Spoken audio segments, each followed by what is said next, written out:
As I bring her up to the stage, let's thank Representative Morgan for her fierce support for school choice.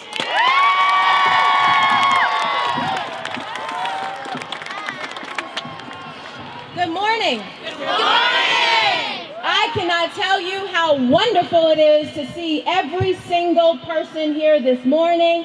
Hello, Ivy Prep. I see you over there in the house. And I know if I start giving shout-outs, I'm going to get in trouble, so let me not go there. But I want to say this to you this morning, that your presence here is critical. We are making history this morning because you are showing my colleagues, you are showing Georgians, you are showing every parent that every child matters in this state of Georgia, and we have a responsibility to stand up for you when other adults may not want to. But we're also here this morning to celebrate the fact that in Georgia we have choices. We have choices within our traditional public education system. We have charter schools, we have private schools, we have virtual schools, magnet schools. We've got choices. The question is, are we going to stop there? Because years ago, there were people who fought those choices. And even though we're in the midst of battle right now, we have to be reminded that it didn't take us one day to get here, and it's not going to take us one day to take us where we need to go as a state and as we educate children in this state. Today, we celebrate you, the students, the parents, teachers, administrators, courageous leaders who are willing to stand with us this morning and stand up for kids. Choice is the opportunity for parents to decide which school is in the best interest of their children. Real choice, to my friends who are here who may not be supportive of our cause, is not an indictment on traditional public education. Instead, it's a commitment that all schools have highly effective teachers, that all schools have great resources and technology, and students who are prepared and equipped with the skills that they need to be successful. This is a critical moment in our state, where some believe this isn't time to change our Constitution.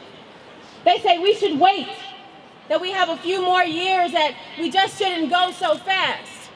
And that's because they don't feel the sense of urgency. They don't know what it's like for a parent who has no options for their child. Because they don't understand that we don't get 3 years and 10 years and 20 years to try to figure this out, but just one shot to educate these children that stand before us this morning. We get one shot to get it right. And I'm not going to wait 3 years. I'm not going to wait 3 minutes. But we have to have the urgency of now. The desire that right now we've got to change the trajectory of the life of children in this state. That now we're going to do something to change our Constitution and demand that our state follow what the Constitution says, that we have an obligation to educate every child in the state of Georgia.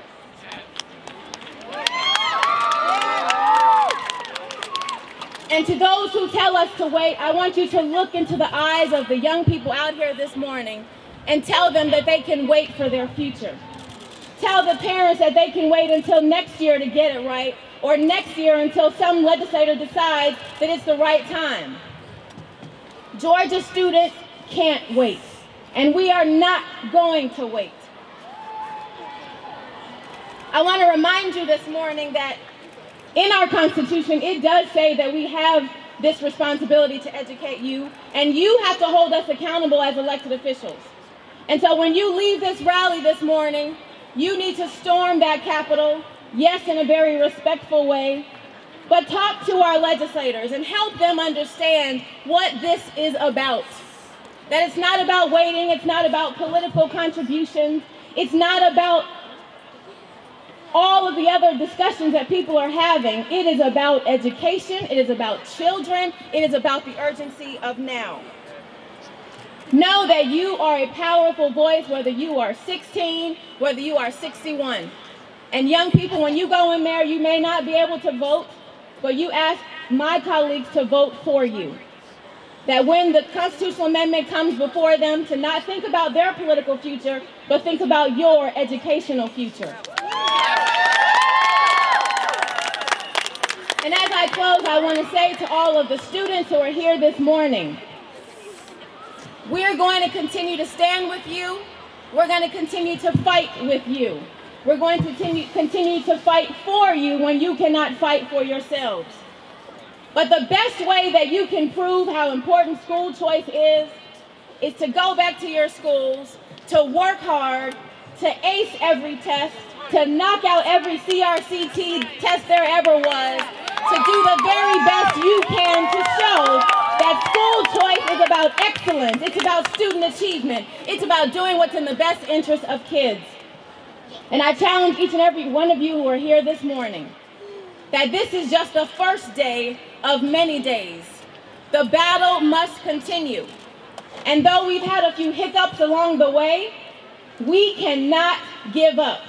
This is not the end, this is just the beginning. And with all of us together, with every individual here this morning, with all of our organizations, with all of our partners, we can win, we can be successful, we can be victorious for every child in this state. We can stand for ourselves if no one else will stand with us, but it's going to take each and every one of us to do it. Are you ready? Yeah! Are you ready to make a difference in the state of Georgia? Yeah! Are you ready to go in that Capitol and make a difference? Yeah! Are you ready to tell your story like no one else can? Yeah! Are you ready to make sure that every legislator in that building knows that you want them to vote in favor of the constitutional amendment? Yeah! Well, Tony, I'm ready to see you, all these yellow scarves, just blanket the Capitol and make history in the state of Georgia today. Thank you.